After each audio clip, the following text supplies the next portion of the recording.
నమస్తే, welcome to our channel. నేను సిరి. మనం చూసాము చంద్రబాబు నాయుడు కోసం తమిళ నటుడు రజనీకాంత్ గారు వచ్చి మాట్లాడినప్పుడు వైసీపీ నేతలు ఎంతమంది ఎలా మాట్లాడారో మనం విన్నాము, చూసాము. అయితే ఇప్పుడు అదే రజనీకాంత్ గారు వాళ్ళ గురించి ఏమని మాట్లాడారు అంటే చాలా సున్నితంగా మాట్లాడారు. ఎందుకంటే వల్లభనేని బాలశౌరి గారు అడిగారు, మిమ్మల్ని తిట్టిన వాళ్ళంతా ఈసారి ఓడిపోయారు సార్ అని చెప్పినప్పుడు తను సంచలనంగా మాట్లాడడం అయితే జరిగింది. సో అసలు ఏం మాట్లాడారు ఏంటి అనేది మనకి వివరించడానికి మనతో పాటు ఉన్నారు ప్రముఖ సీనియర్ జర్నలిస్ట్ దుర్గా కుమార్ గారు. నమస్కారం సార్. నమస్కారం మసిరి, మన వీక్షకులు కూడా నమస్కారం సార్. ఏంటంటే రజనీకాంత్ గారు, నటుడు రజనీకాంత్ గారు, తను ఎంత పెద్ద సూపర్ స్టారో మనకు తెలుసు. ఆయన చంద్రబాబు నాయుడు గారి కోసం వచ్చి మాట్లాడినప్పుడు వైసీపీ నేతలు ఎలా మాట్లాడారు, ఎలా తిట్టారు అనేది మనం చూసాం, టీవీలలో చూసాం, న్యూస్ పేపర్స్లలో చూసాం. సో ఇప్పుడు ఏంటంటే వల్లభనేని బాలశౌరి గారు ఒక ప్రశ్న వేశారనమాట రజనీకాంత్ గారిని, మిమ్మల్ని తిట్టిన మంత్రులందరూ మరి ఇప్పుడు ఓడిపోయారు సార్, ఏమనుకుంటున్నారు మీరు అంటే తను చెప్పిన కొన్ని ఆన్సర్స్ అన్ని కూడా చాలా అంటే ఆయన వ్యక్తిత్వం ఎలాంటిది అనేది మనకి ఇక్కడ అర్థమవుతుంది. సో తను ఏం మాట్లాడారు, ఏం చేస్తారు? ఇప్పుడు ఎవరైనా ఒక కుటుంబంలో తండ్రి తల్లి ఎలాంటి సంస్కారవంతులుగా ఉంటారో పిల్లలు కూడా అలా సంస్కారంగా ఉంటారు. ఒకవేళ కనుక వాళ్ళు సంస్కారహీనులు అనుకోండి, ఆ వీధిలో వాళ్ళతోనూ ఆ ప్రాంతంలో వాళ్ళతోనూ తగాదాలు పెట్టుకోవటం, వాళ్ళని దూషించడం, ఇలాంటి పనులు చేయటం, వాళ్ళ మీద దౌర్జన్యం చేసే వాళ్ళ పిల్లలు కూడా ఇంచుమించుగా అలాగే తయారవుతారు. క్రమశిక్షణ రాహిత్యం అనేది అలా తల్లిదండ్రుల నుంచి పిల్లలు నేర్చుకుంటారు. అలాగే కూడా కొన్ని రాజకీయ పార్టీలో ఎవరైతే ఆ పార్టీకి నాయకత్వం వహిస్తారో వాళ్ళు హుందాతనంగా వ్యవహరిస్తే, రాజనీతితో వ్యవహరిస్తే ఆ పార్టీలో సభ్యులు కూడా అదే నేర్చుకుంటారు.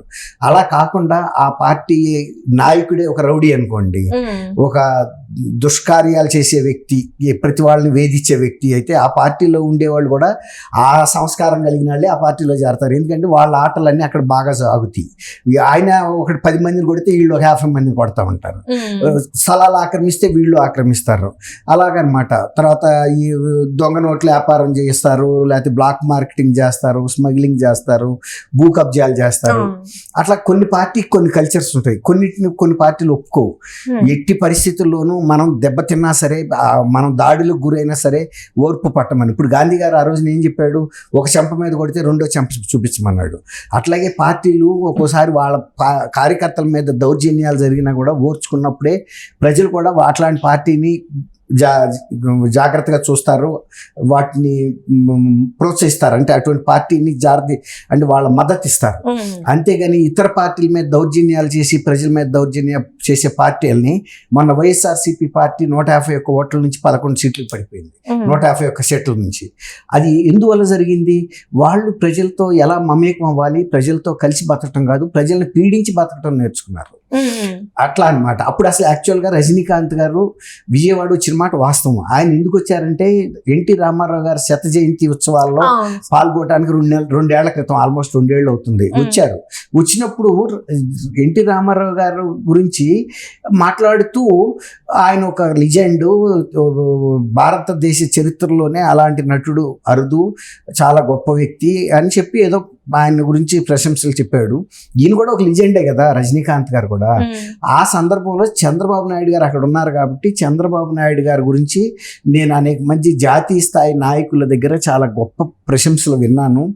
ఈయనకి చాలా రాజనీతి ఉంది, దూరదృష్టి ఉంది, ప్రజల పట్ల అవగాహన ఉంది, ప్రజా సమస్యల పట్ల ఒక నిబద్ధత ఉంది. చంద్రబాబు నాయుడు గారు అనే వ్యక్తి ఒక రాష్ట్రానికి పరిమితమైన వ్యక్తి కాదు, జాతీయ స్థాయి విజన్ ఉంది ఆయనకి. ఆ జాతీయ స్థాయి నాయకులకు కూడా ఆయన అంటే గౌరవం ఉందని చెప్పాడు. అంతే. వీళ్ళని ఎవరిని తిట్టలేదు, జగన్మోహన్ రెడ్డి గారిని కానీ వైఎస్ఆర్సీపీ పార్టీ ప్రస్తావన కూడా చేయలే ఆయన, తెలుగుదేశం పార్టీ ప్రస్తావన కూడా చేయలే అక్కడ. ఆయన ఎన్టీ రామారావు గారు వ్యక్తిగతంగా ఆయన్ని ప్రశంసించాడు. చంద్రబాబు నాయుడు గారి గురించి ఆయన జాతీయ స్థాయి నాయకుల దగ్గర పలు సందర్భాల్లో విన్న ప్రశంసల్ని చెప్పాడు. నాకు చంద్రబాబు నాయుడు గారు అంటే నాకు చాలా ఇష్టం, ఆయన నా ఆదర్శ నాయకుడు, నేను ఆయన్ని రాజకీయాల్లో ఒక ఆదర్శ వ్యక్తిగా తీసుకుంటాను, ఆయన ఆంధ్రప్రదేశ్కి చేసిన సేవలు కానీ అవన్నీ ఏదో 2 మంచి మాటలు చెప్పాడు. దానికి వీళ్ళు చెప్పిన ఆయన రజనీకాంత్ గారు అసలు వీళ్ళు స్పందించక్కర్లా. వీళ్ళకి స్థాయి రజనీకాంత్ గారిని విమర్శించే స్థాయి కాదు. విమర్శించిన వ్యక్తి కొడాలి నాని, అతను ఒక నీచుడుగా వర్ణించాడు. రోజా గారు కూడా రోజా మాట్లాడారు. గారు కూడా మాట్లాడింది. తర్వాత పేరుని నాని మాట్లాడాడు. రైట్. అసలు వీళ్ళందరికీ కూడా రజనీకాంత్ గారు ఏమన్నా విరోధం మీకు? ఆయన మీ పార్టీ గురించి కానీ లేకపోతే మీ జగన్మోహన్ రెడ్డి గారు అప్పటికే నెగిటివ్ పరిపాలన సాగుతున్నట్టు ఆయన తెలుసు. అంటే రోజా గారు ఇంకా నటించారు, ఇంకా తెలియాలి కదా ఇంకా. తర్వాత ఇంకోటి, రోజా గారు సినిమా ఫీల్డ్ నుంచి వచ్చిన ఆమె. ఆ సినిమా ఫీల్డ్ లో రజనీకాంత్ గారి స్థాయి ఏంటో ఆమెకు తెలుసు. ఎన్ని భాషల్లో ఆయనకి విలువ ఉందో, జాతీయ స్థాయిలో ఎంత గౌరవం ఉందో, ఆయన సాదాసీదాగా జీవితాన్ని ఎలా గడుపుతారో, ఆయన ఎంత ఆదర్శవంతమైన జీవితం గడుపుతారో ఆమెకు తెలుసు. ఆ తెలియనాడు మాట్లాడితే వేరు. ఇప్పుడు పేరుని నానికో లేకపోతే కొడాలానికో అంత తెలిసే అవకాశం లేదు. వాళ్ళు ఎవరి మీదైనా బూతులు మాట్లాడతారు కాబట్టి ఆ స్థాయిలోనే ఇతని మీద కూడా విరుచుకుపడ్డారు. జగన్మోహన్ రెడ్డి గారిని ప్లీజ్ చేయాలి అది ఆ స్థాయిలో తిట్టినప్పుడు ఈమె కూడా తిట్టడం అందరికీ ఆశ్చర్యం వేసింది. సినిమా ఫీల్డ్ లో అందరూ కూడా ఆశ్చర్యపోయారు. సినిమా ఫీల్డ్ లో ఆమె ఒక హీరోయిన్ గా ఛానల్ ఒక 40-50 ఫిల్మ్స్ కూడా చేసి ఉండొచ్చు హీరోయిన్ గా. తర్వాత రకరకాల క్యారెక్టర్ యాక్టర్లు కూడా చేసింది. తమిళ ఫీల్డ్ తో టచ్ ఉంది ఆమెకి, తెలుగు ఫీల్డ్ తో కూడా టచ్ ఉంది. అలాంటి మనిషి ఈయన రజనీకాంత్ గారి గురించి అటువంటి మాటలు మాట్లాడితే ఇవన్నీ కూడా ఆయన దగ్గర దృష్టికి వెళ్ళినాయి. అయినా ఆయన స్పందించదలుచుకోవాలి. ఎందుకంటే ఒక ఐరావతం లాంటి వ్యక్తి, ఆయన పెద్ద వ్యక్తిత్వం, చాలా సుదీర్ఘమైన అనుభవం ఉంది, ప్రజల్లో మంచి అభిమానం ఉంది ఆయన అంటే. అలాంటి వ్యక్తి వీళ్ళ గురించి స్పందించడం తక్కువ స్థాయి అనుకుని అసలు ఆయన స్పందించలేదు. తీసుకెళ్లారు ఆయన దృష్టికి కొందరు, తీసుకెళ్ళినా కూడా ఆయన ఏం స్పందించలే. అయితే ఏమైందంటే ఈయన అప్పుడు చంద్రబాబు నాయుడు గారు ప్రమాణ స్వీకారానికి వస్తూ ఆయన ఢిల్లీ విమానాశ్రయంలో ఉన్నారు. అప్పుడు బందరు పార్లమెంట్ సభ్యుడు జనసేన పార్టీ బాలశౌరి, వల్లభనేని బాలశౌరి గారు, వారికి గతంలో ఉన్న పరిచయం దృష్ట్యా వారిని మర్యాదపూర్వకంగా పలకరించి, గతంలో మిమ్మల్ని తిట్టిన మంత్రులు అందరూ కూడా ఓడిపోయారండి అంటే ఆయన ఆహా సంతోషం అని చప్పట్లు ఏం కొట్టలేదు. ఆయన ఏమన్నాడంటే, ఇప్పుడు ఎవరైనా అసలు అలా తిట్టకూడదు కదా, వాళ్ళు బాధ్యతమైన పదవుల్లో ఉన్నారు, వాళ్ళు అలా తిట్టారు, అయినా నేను అంతగా వాళ్ళ గురించి నేనేం పట్టించుకోలేదు.